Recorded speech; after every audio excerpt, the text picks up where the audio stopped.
This dream started with me coming out of a store of some kind. I was accompanied to my left by a man who had been my closest friend for many of the first 27 years of my life. His name was Eddie. Walking slightly in front of us was one of our present-day two dogs, Bruno. We seemed to be in some town square with big wide roads going off in four directions like a large St. George's cross. Something distracted me and I turned to look at it. On turning back, Eddie had disappeared. Looking all round, I spotted a man I thought was him walking away some distance off. I ran up to him, still thinking it was Eddie, even though I could now see he had long blonde hair right down his back, whereas Eddie, both on the physical side and at the beginning of this real side experience, always had a kind of rough-hewn blonde crew cut. On catching up with the man and realising my mistake, I turned to go back and realised Bruno had also disappeared. Heart in my mouth, I ran back to the store and scoured quickly all round, peering down the four streets into the distance. It was a very sunny day, but the streets were fairly deserted. Even so, I could see no sign of my beloved dog. It now seemed I was actually on holiday, and I now found myself back in the chalet we were apparently staying in. We being myself, Gwen my wife, and two of the offspring. Though I didn't see their faces, I got the impression they were the two boys, and about 10 and 12 or so years old. Lindsay, our daughter, perhaps hadn't come with us for some reason, although she is actually the youngest on the physical side, and therefore here that would not have happened at that age. However, this was on the real side, where time is irrelevant. Anyway, I sadly related my loss of Bruno to the others, and we decided to go back to the town centre. Once there, we decided to split up and search in different directions. Gwen went off with the boys, and I went off with a new figure who joined us, a tall woman with very black, shortish hair. I didn't seem to know her, but concluded she must have been a friend of Gwen's I had not met before. As we walked along the street, her to my left, she suddenly took my hand, and we walked a certain distance like this. Then we stopped at another junction in the roads, and pointing to a house over the other side, I suggested she went into it and see if Bruno was there. I have no idea why, but I just felt he might be. After she had gone, I was suddenly aware of being surrounded on the corner where I stood by a small group of people. They were all talking amongst themselves and didn't seem to notice me in the middle of them. Then they dispersed, and I was once again left on my own on the corner. The tall woman then rejoined me and said she had had no luck, so we set off together again, although no longer holding hands. After a fair amount of fruitless searching the streets, we came across a long alleyway. As I stood and looked up it, I suddenly saw a dog about Bruno's size bounding towards us. However, as he got nearer, I could see it wasn't Bruno, and sadly carried on searching, and that was the end of the dream. And now my thoughts on it. Eddie clearly symbolises the past. Not only in his only appearance in the dream was he to my left, but as I mentioned above, he was a significant figure indeed in the first part of this life. We hung about together from an early age when he lived down the street from me, with a break of a few years when his family moved away, meeting again by chance and renewing our friendship, which carried on until I got married at the age of 27, and he was best man at the wedding. After that, rather sadly, we lost contact, save for exchanging Christmas cards every year until he crossed over 4 years ago. Neither of us had any belief at all in the Christian religion, but the annual ritual of sending cards is as good as any of keeping in touch with long-lost friends and relatives. In fact, as we grew into manhood, we soon realised we both had an almost overwhelming fascination and attraction to a certain time and place in recent history, such that we were both certain we had been involved in it, and may even have been comrades in that lifetime also. I think in the dream Eddie may have been a real guide, telling me I have to break what I know is the biggest tap line that's holding me back.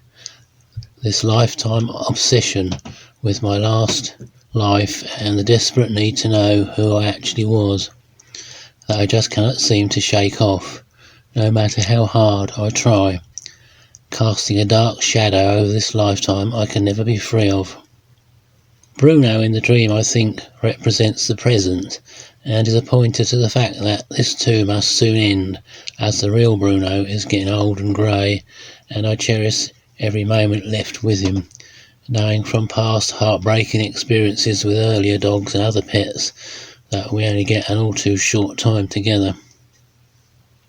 The woman, I think, was possibly also a real guide, if only because of her taking my hand and accompanying me forward. I think I must exasperate those infinitely patient real guides. All the dreams and other experiences I have been given about my last life throughout this one, as the American cryptozoologist Robert Rines once said about the Loch Ness Monster, if the case for it had been a murder trial, there would have been a hanging long since. The guides must be screaming at me, let it go. Yes, you were what you believe. Now you know that it doesn't matter anymore. I actually heard these words spoken in my mind once, a long while ago. But doubting Thomas keeps coming in and whispering in my ear, surely not. It can't be true. It's like being on the rack. Exit the Lords of Karma, laughing. Well, that was another fun one, Peter. Yeah, we as we go along here, and again, you have to look at when you started with this. And I look back when I started with Paul, and that was the start position. Okay, even though we've went through a lot of lifetimes and we've gained so much, you realistically have to look at when you started this. It's just like you've lived your life, and all of a sudden one day you decide, oh, I'm going to go to college. I'm at 60 years old or whatever it is. So that's a new start, isn't it? So you have, but at the same time, you have all these things that you acquired, all these experiences, and none of them are really haunting. You just simply learn to face them because they're simply creations, they're simply ideas that you've gone through, whether it's relationships or whatever. We all have an idea of these things, and we hold these very personal and dear. And that's what your dog also represents. What's the old saying? Man's best friend, etc., etc. People get attached to their pets. It's a socializing thing, etc. When you look back in history at people that have done certain things, or you go way back, maybe to the cavemen or whatever, like in your experience, did they have pets? This is a social thing. In other words, oh, I like that bird in that tree. I think I'll grab him and put him in a cage, and he can be my friend according to what I decide. So again, this is the social upbringing that we've come through. And just like wearing the masks, all of a sudden you see a lot of people agreeing it's the thing to do. So at what point do we become being to being, where we're real with each other, and we let all the labels and identities go? The dad and mom relationship, brother, sister, friends, relatives, all this stuff, etc. At what point do we get to where we start to see how life is real, like the sun shining? But in the meantime, we hang on to these things, and that's choice. And you can hang on to them as long as you want. What the new presentation is now is that it is real. And so, and actually that that video link that Kevin left, I started to watch that, and I was listening to the fellow's name was Harold, whatever, and the points of view that they have in comparison. In other words, our position here is totally unique. It has nothing to do with anything here, realistically. It's all about becoming real and recognizing that free being of real light. That's what this is about. We're not babysitters. We're not catering people. We're not masters or whatever. And like I was telling Val, I'm the referencer, okay? Like Tesla said, I am a discoverer. Well, which he was. He discovered things. And when you discover things, that's basically in creation. Well, I am the referencer in creation. In other words, I am referencing what is real. So as you go along with this, and again, you're young in this. It's going to take you years. It's going to take this lifetime. Could take more lifetimes. Once you face the reality of that, and you truly want to get through this to that point, then it will be so. But you will have to decide all the way, every moment, how that's going to be. And all that can be provided for you is examples of what is possible for you to figure out, just like your homework. That's how real we are.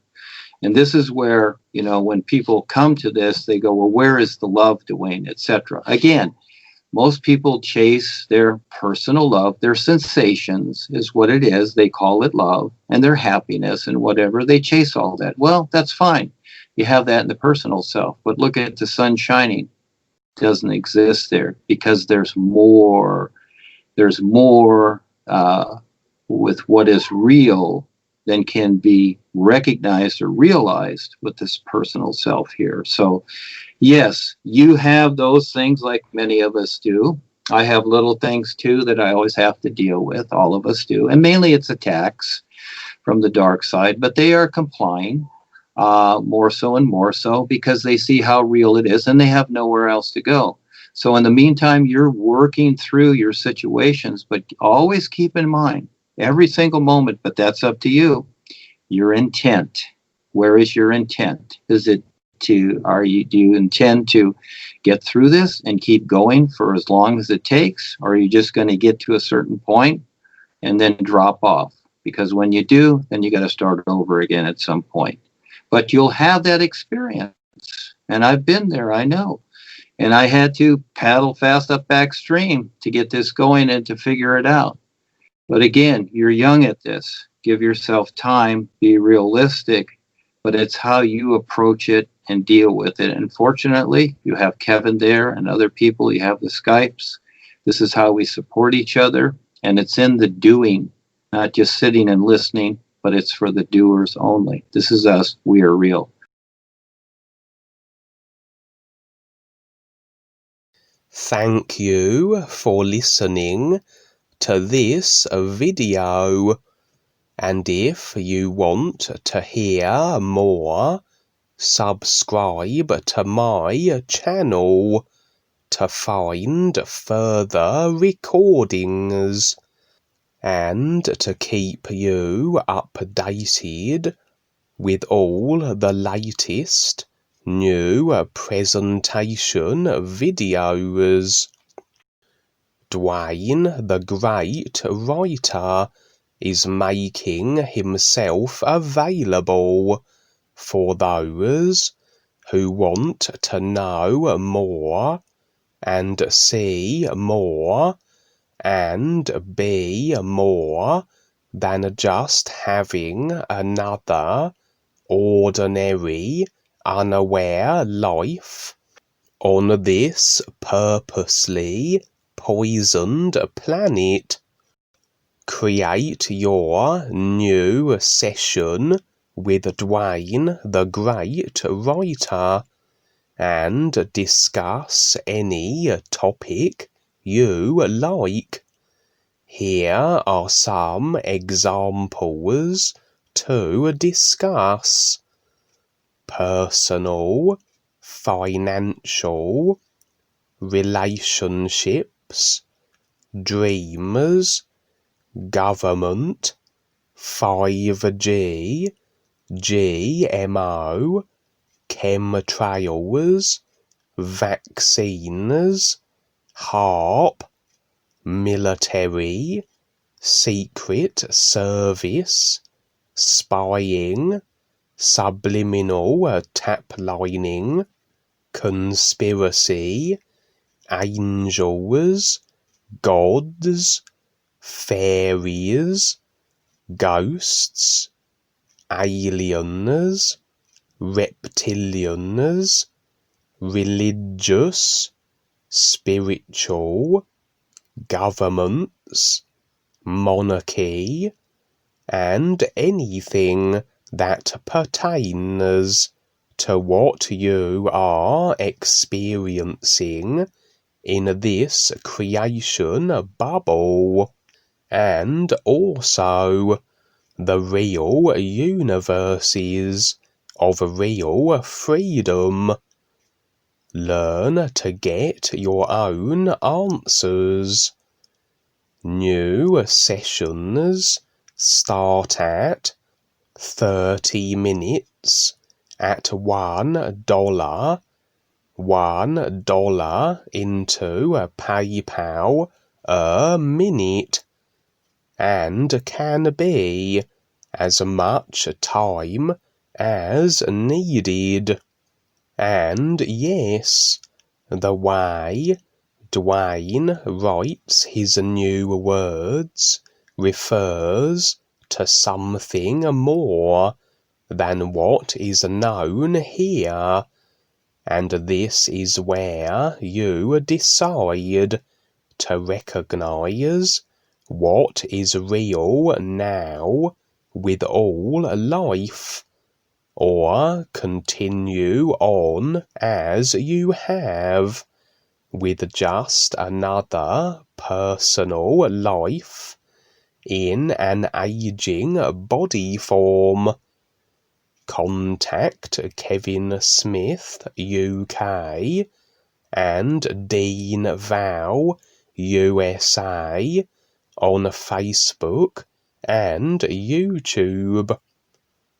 Additionally, an official new presentation club is now available. The New Awareness Club. Membership to which is $1 per month through PayPal. Click on the New Awareness website link below the description of this video, and from there navigate to the forum site and register there, which serves as a home base for the club.